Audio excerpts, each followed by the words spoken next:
Goeienaand almal. Hartlik welkom. Ook aan ons duisende kykers wat inskakel op ons uitsending en besonder. So wanneer ons so bymekaar is, dan verklaar ons hulp kom van die Here wat hemel en aarde gemaak het en wat ook trou bly tot in alle ewigheid. Geliefde gemeente, genade, barmhartigheid, vrede en liefde word julle geskenk van God ons Vader en die Here Jesus Christus deur die kragtige werking van die Heilige Gees. Amen. Julle het seker al gehoor dat ek gespraat het al van 'n sinkroniese en 'n diakroniese bestudering van die Bybel. Sinkronies beteken dat jy op een versie inzoom en net daai versie ondersoek, en dan diakronies beteken dat jy na die hele Bybel kyk en daai hele versie in die Bybelse konteks verstaan. Altwee is reg, altwee is goed. Ons is op die oomblik besig om bietjie op 'n sinkroniese wyse te kyk na Efesiërs 4 vers 1 tot 6 en eintlik veral vers 2 en 3. So kom ek lees vir ons Efesiërs 4 vers 1 tot 6 en dan kyk ons wat ons gaan leer vanaand. Daarom spoor ek julle aan, ek wat ter wille van die Here 'n gevangene is, om so te leef dat julle die roeping waarmee julle geroep is waardig sal wees. Deur mekaar met volkome nederigheid en saggeaardheid, met geduld en in liefde te verdra. Julle daarop toe te lê om die eenheid wat die Gees bewerk het, wat deur die diakens uitgebrei word, die Gees bewerk het, te bewaar deur die band van vrede, een liggaam en een Gees, soos julle ook deur julle roeping tot een hoop geroep is. Een Here, een geloof, een doop, een God en Vader van almal, wat oor almal en deur almal en in almal is. Daai vers 2, deur mekaar met volkome nederigheid, saggeaardheid, geduld te verdra. Dis ons teksvers. Eintlik is ons teksvers net saggeaardheid. Kom ons sit net so en dan bid ons. Dankie Here dat ons hier by mekaar kan wees. Dankie dat ons na u woord kan luister. Gee dat ons dit sal hoor en ons eie sal maak. Dat ons nie net sal verstaan wat u sê nie, maar dat dit ons in die hart sal kom roep om op u pad te leef, om disippels te wees. Lei ons deur u Gees tot die eer van u naam. Amen. So, ek is seker julle ken almal die ou raaisel. Wat het eers gekom, die hoender of die eier?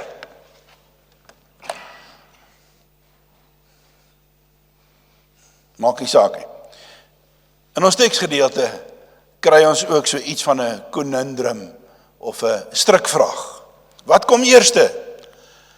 Die nuwe lewe in die kerk of die lewe daar buite? Waar begin die nuwe lewe wat ons by die Here kry? Begin dit in die kerk of begin dit privaat daar in jou lewe?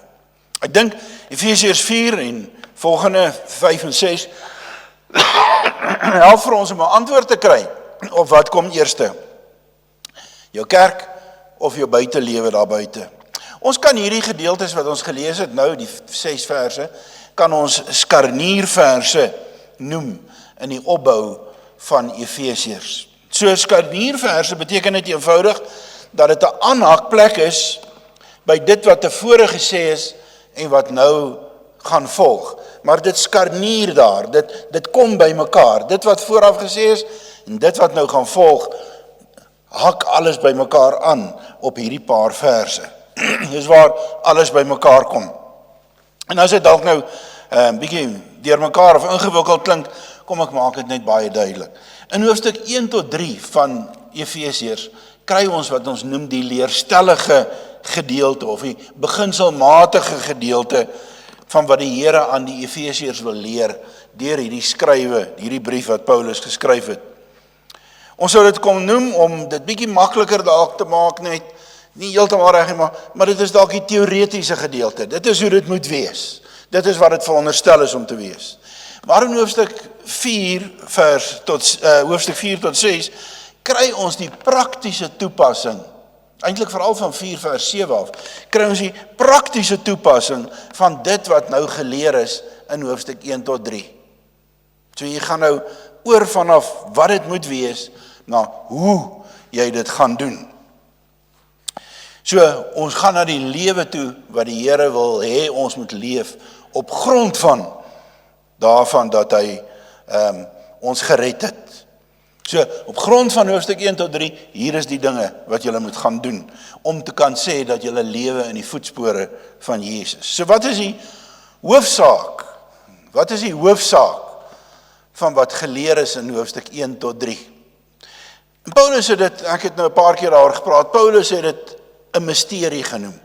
En 'n misterie, mysterion in Grieks, beteken maar net iets wat voorheen onbekend was en nou bekend gemaak is deur God. So iets wat God nog nie voorheen gesê het nie, wat hy nou in daardie tyd wat hy skryf bekend gemaak het.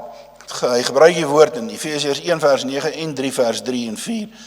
Hierdie misterie, hierdie ding wat geopenbaar is, het twee kante, twee aspekte. Eerstens het hy gesê dit was mense wat voorheen dood was, lewe nou. Dis 'n misterie. Mense wat, ons het gesing ook daarvan, ons is in die nagmaal, ons is dood, ons staan skuldig voor die Here. En dan het hy gesê, is daar hierdie geweldige krag van die Here. Dieselfde krag is wat vir Jesus uit die dood uit opgewek het, wat my en jou dooie harte kom verander het, om ons tot bekering te bring. Dieselfde krag is wat in Jesus gewerk het, werk ook in ons, om vir ons 'n geestelike nuwe lewe te gee. Dit is die eerste deel. En die tweede deel is dat dit 'n wonder dat God mense wat voorheen ver van hom af was, die heidene nasies, nou ook nader gebring het.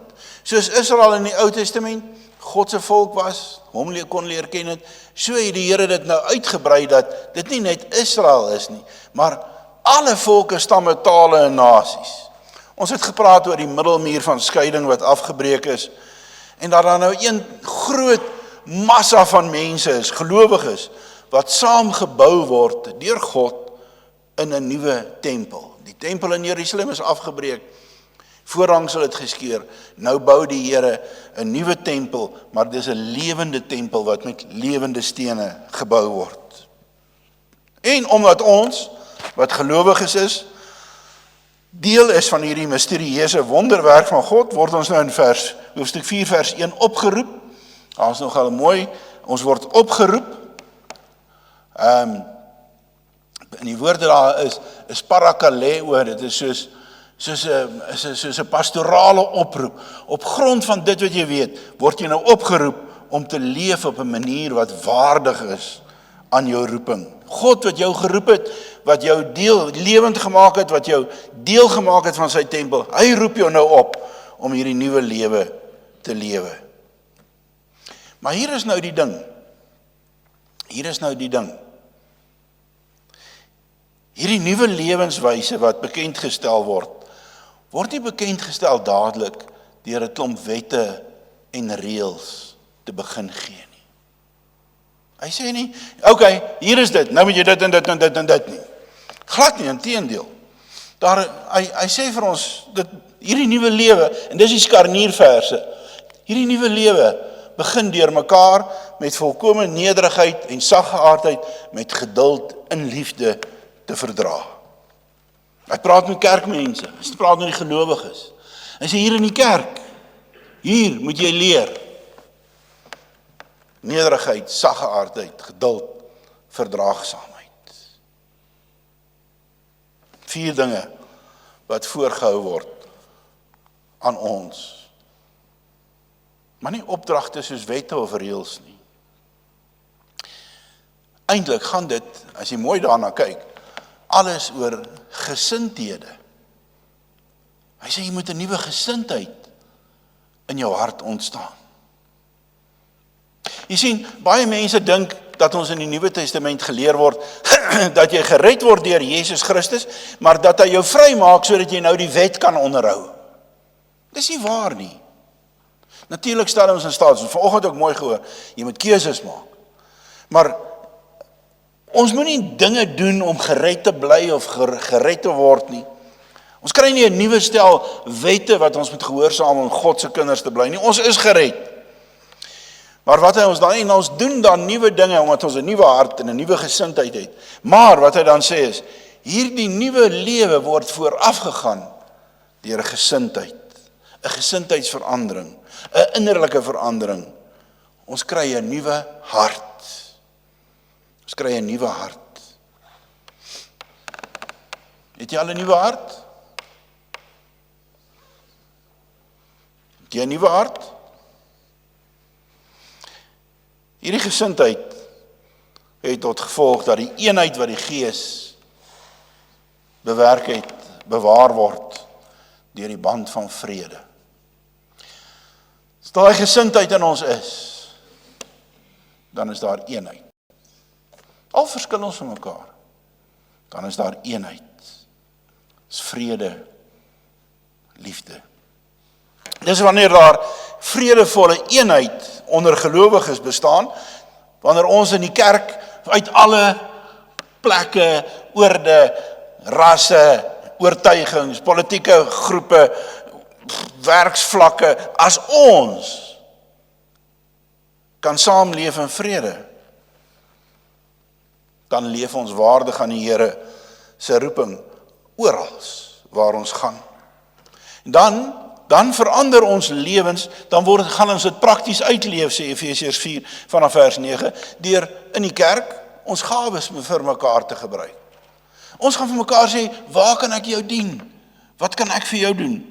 In die algemene lewe, daar's 'n reële reeks, ons sal daarby kom. Nou dat julle die valsheid afgelê het, ekskuus, moet julle onder mekaar die waarheid praat. Vuil taal moet daar nooit uit julle mond kom nie. Praat net wat goed op bou is. Hele klomp dinge wat die Here ons leer. In die huwelik, mans, of hy sê, mans en vrouens, wees aan mekaar onderdanig in die huwelik. In die huisgesin, kinders, wees gehoorsaam aan julle ouers. Reinhard vanoggend aangehaal, moenie julle kinders moedeloos maak nie.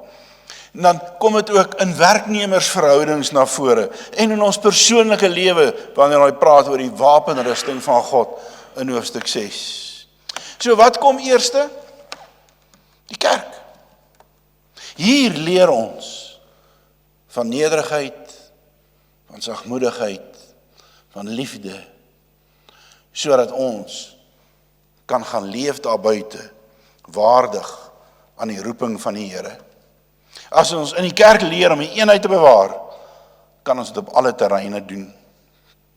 Want daardie gesindheid verander ons hele menswees. Op 'n sekere manier is die kerk 'n oefenskool vir die lewe daar buite. Hoe vaar ons met ons oefeninge met mekaar? Maar die groot punt is hier in die kerk, tussen die medegelowiges leer ons 'n nuwe gesindheid aan. En daardie gesindheid verander ons in praktiese Christene. Wat is dan nou hierdie gesindhede of lewensuitkyke wat die Here ons leer? Ek weet nie of ek vorentoe regtig gaan kans kry om dit te sê nie, so ek gaan dit net gou-gou sê. Daar's 4 goeders: nederigheid, saggehaardheid, geduld en verdraagsaamheid. En daardie 4 loop eintlik saam, of die een groei uit die ander uit. Saggehaardheid kom wanneer jy nederig is. Jy kan net saggehaard wees as jy nederig is. Jy kan net geduld hê as jy saggehaard is. Jy kan net verdraagsaam wees as jy geduld het. So maar kom jy weer, ek weet nie of ons terugkom daarop nie. Dis net 'n side opmerking gou-gou. So, ons het verlede week, en Reinhard het daaroor gepraat, geleer oor die eerste van hierdie gesindhede, naamlik nederigheid. Ons plaas nie onsself eerste nie, maar ons is nederige diensknegte. Ons dien mekaar, ons was voete, soos Jesus gedien het. Hy het homself nie te goed beskou om vanuit die hemele af te kom na hierdie aarde toe nie. Hy het homself verneder. Het gaan nie oor die eie ek nie, maar dit plaas ander mense, plaas my naaste eerste. Ek dra ander se belange op die hart. Dis nederigheid, laasweek. Vanaand praat ons oor die tweede van hierdie gesindhede, naamlik sagmoedigheid of saggehaardheid. As jy nederig is, lei dit tot 'n sagmoedige lewensgesindheid. Maar wat word bedoel met sagmoedigheid? Ek moes hierdie preek skryf die week. Ek het nogal gewonder. Ek het nogal geworstel. Wat is sagmoedigheid? Dink jy is sagmoedig? Onthou julle vir sagmoedige Neelsie? Langenhoven, né? Maar ek weet, blijkbaar was hy nie so baie sagmoedig, maar ek weet ek nou nie. Maar hy het homself gesê sagmoedige Niels. Maar as jy sagmoedig, dink jy mense sal van Bram sê, ja, dis nou 'n sagmoedige ou daai. Woe.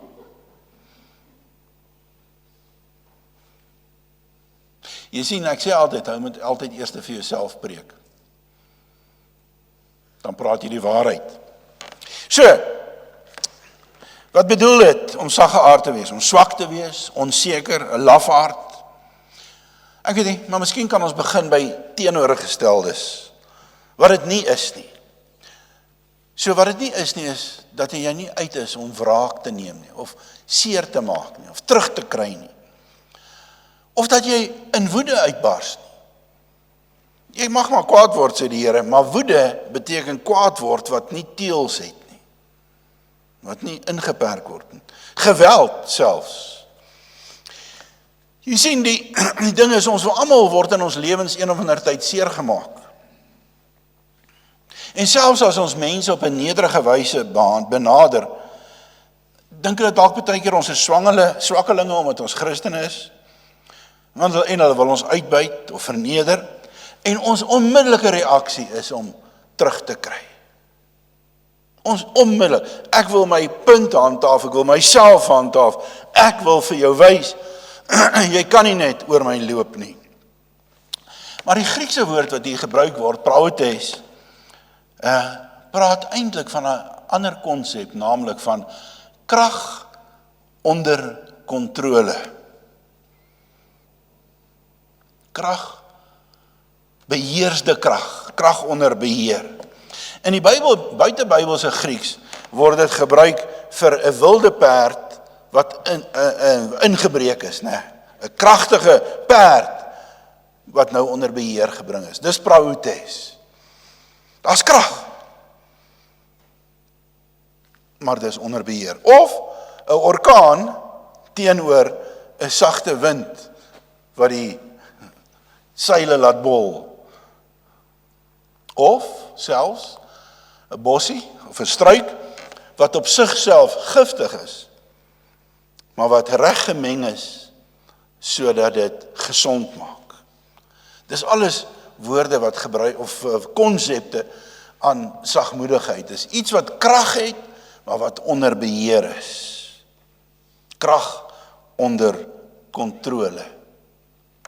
Onder beheer. En nou het ons in Efesiërs 1 vers 19 geleer van die krag van God wat in ons werk. Ek gaan nie alles weer in detail, hy het gesê daar's 4 soorte krag wat in elke gelowige werk. Dynamis, selfs as dinamiet, verplasingsvermoë, iets wat jou sterk maak, wat maak dat jy kan dinge verskuif, berge verskuif. Energia, wat beteken aanhoudende, standhoudende energie om uit te hou, aan te hou. Kratos is wonderwerkende krag. Dit is dinge soos om te bid en te weet die Here help jou of verander die wêreld en hy gebruik jou gebede en Ischus wat praat van 'n bonatuurlike vermoë, 'n besonderse capability. Dit is die God gegewe krag wat in elke gelowige werk. Maar sagmoedigheid maak dat jy daai krag gebruik in diens van God, tot eer van sy naam. Dat jy afstand doen van ek, jy sê nie ek nie, maar u, o Here. En daarom, sagmoedigheid is geen swakheid of lafhartigheid nie.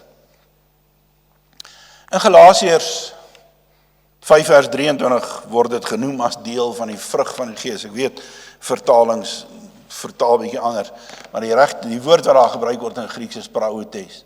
So een van die kenmerke van die vrug van die Gees is hierdie sagmoedigheid.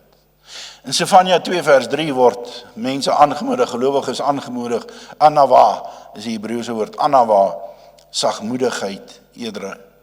Vra na die wil van die Here, alle nederiges of sagmoediges in die land, almal wat doen wat die Here wil. Dis die sagmoedig is, almal wat die wil van die Here doen. 1 Timoteus 6, 11, 12 word dit aangemoedig en aangeprys. Maar jy, o man van God, vlug weg van daardie dinge, Streef eerder na geregtigheid, godvreesenheid, betroubaarheid, liefde, volharding en sagmoedigheid. As hierdie gesindheid in jou is, dan leef jy op God se pad. Sagmoedigheid. Ek dink ons almal sal saamstem dat ou Moses nogal 'n dinamiese persoon was. Ek meen, hy het krag gehad want hy slaan 'n rots en daar kom water uit. Hy praat met 'n rots en daar kom water uit.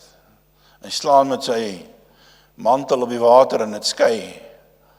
En hy gooi sy kierie op die grond en dit verander in 'n slang.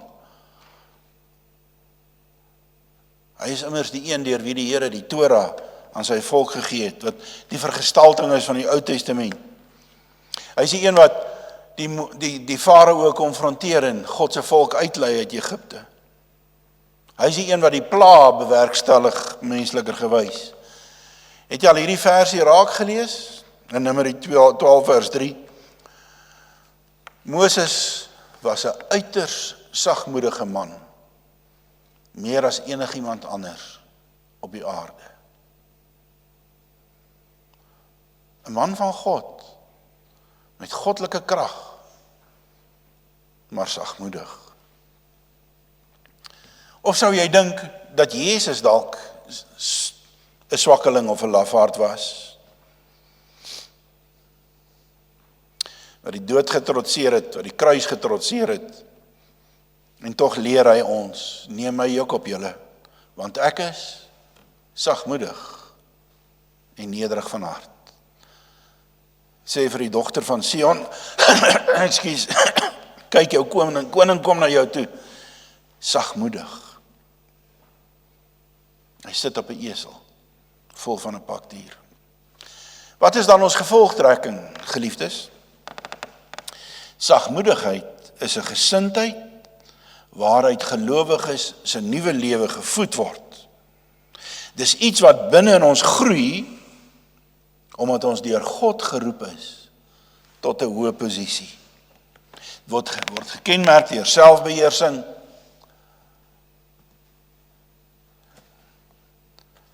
en 'n lewe wat onderdanig gestel word aan God se wil en in sy diens.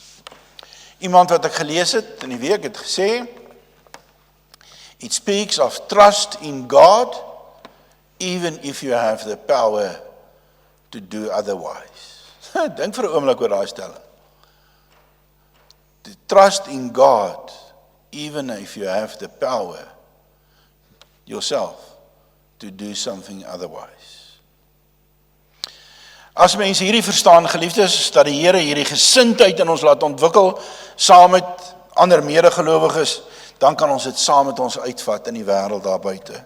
Dan kan ons gaan leef. Want in die wêreld daar buite kan jy met woede reageer wanneer iemand jou te nakom, maar as jy saggeaard is op God se manier, dan neem jy nie wraak nie, maar jy tree op so 'n manier op dat jy vurige kole, sê Romeine 12 vers 20, op iemand anders se kop uitgooi. Wat bedoel, jy maak hom skaam. Jou sagmoedigheid moet iemand skaam maak. Nou geliefdes, nadat ek hierdie preek klaar geskryf het, ry ek hier na die hemelvaartdiens toe. En die Here het my 'n les geleer daai aand. Want ek daar opry in, wat is dit, Vierestraat, wat daar na die mall toe gaan, staan daar, ek wil amper sê waaragtig waar, 'n kar in die middel van die pad geparkeer. En die ou is besig om sy kar te was. Met die drywer se deur oop. Drywer se deur oop, hy's besig met 'n chamois sy kar te poets. Jy kan nie ry nie, want kom karre van vooraf. Splinter nuwe kar, daar is nog nie eens nommerplaat op. Hy sê maar trots op die kar. Weet nie wat nie. Maar my eerste reaksie was om briesend kwaad te word. Weet julle, en ek bely nou voor jou, ek voel of ek daai deur kan afry. Dis hoe ek gevoel het. Maar toe ek so verbyry, Ek kon nie sê ek hoor die Here se stem nie. Sagmoedige braampie. Was dit nou sagmoedig? Natuurlik is hy verkeerd. En ek het die reg om kwaad te word. Maar my gesindheid was nie een van sagmoedigheid nie, allermins. En al het ek op daardie oomblik, hier is die kruks. Hier is die kruks. Al het ek op daardie oomblik selfbeheersing toegepas, is selfbeheersing nog nie dieselfde as saggeaardheid nie. Want saggeaardheid is 'n gesindheid wat in jou hart is. Ek bely voor julle, ek het op baie oomblik nie daai gesindheid gehad nie. My natuurlike gesindheid is eintlik presies die teenoorgestelde. As ek eerlik is. My vrou sal ook kan vertel daarvan. So wat weet ek? Ek weet een ding. En dit is dat ek die krag van die Heilige Gees nodig het om my hart te verander. Om by my 'n gesindheid van sagmoedigheid te kweek.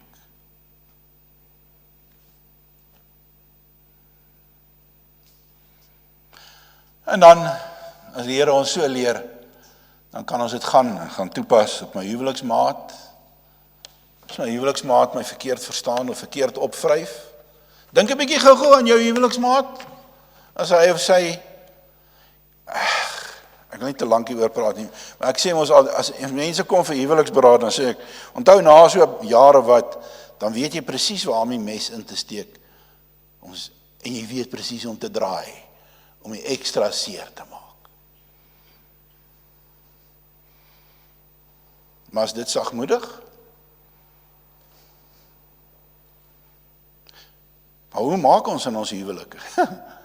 Ons staan op ons regte, ek word kwaad, ek wil myself handhaaf.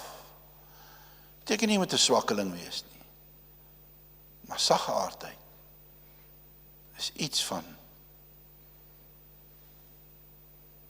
ek gee my hand vir jou. Ek word nie kwaad nie. Ek gaan nie hierdie ding op 'n punt dryf nie. En so gaan dit ook in kinderopvoeding. Hoe kwaad kan 'n kind jou nie maak nie? Natuurlik, hoe kwaad kan 'n pa en 'n ma ook nie 'n kind maak nie.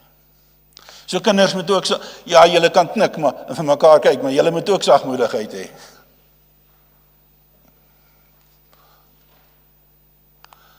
Of in jou werksomgewing. Jy sien, miskien kan ons sê, as jy sagmoedigheid as gesindheid aangeleer het, dan tree jy op as 'n gesant van die Here. Dan is jy ambassadeur van die Here Jesus Christus. Dan is hy jou prinsipaal. Jy is nie wild en onbeheers nie, maar soek na maniere en geleenthede om die liefde van God aan mense te demonstreer. Hy is immers sagmoedig teenoor ons, gee sy seun as middelaar en verlosser. So geliefdes, nou gaan ons nagmaal gebruik. Laat ons maar elkeen onsself ondersoek.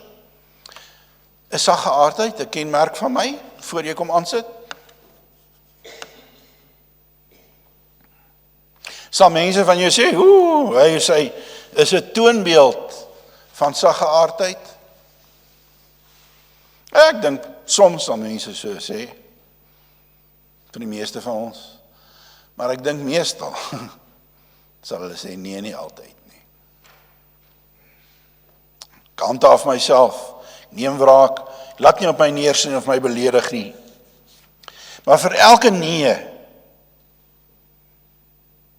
is die Here jou gasheer, wanneer jy aansit aan hierdie tafel. En vir jou sê, my bloed het betaal, vir al die nees in jou lewe. My bloed het betaal vir al die tye wat jy 'n ongetemde perd was, wat jy soos 'n orkaan te kere gegaan het, toe jy gif gesaai het. Maar terselfdertyd sê hy, kom, Kom sit aan hierdie tafel. Kom kry krag uit die nagmaal om 'n sagte wind van lafenis te bring. Daar waar jy gaan, om soos 'n ingebreekte perd diensbaar te wees. 'n Krag vir God te wees, tot eer van sy naam, tot uitbreiding van sy koninkryk. Sagge aard. Here, ek weet nie eintlik nie, sagge aardheid by enige mens, seker baie min mense, en natuurlike eienskap. Maar sagge aardheid wat van U afkom, dit is ons hoop. Dit is waarna ons soek. En daarom vra ons, leer ons, nie net selfbeheersing nie, maar sagge aardheid, wat U naam groot maak, 'n gesindheid, waarmee ons die lewe binne gaan. Ons bid so in Jesus se naam. Amen. Die genade van ons Here Jesus Christus, die liefde van God die Vader en die gemeenskap van die Heilige Gees sal by julle wees en by julle bly.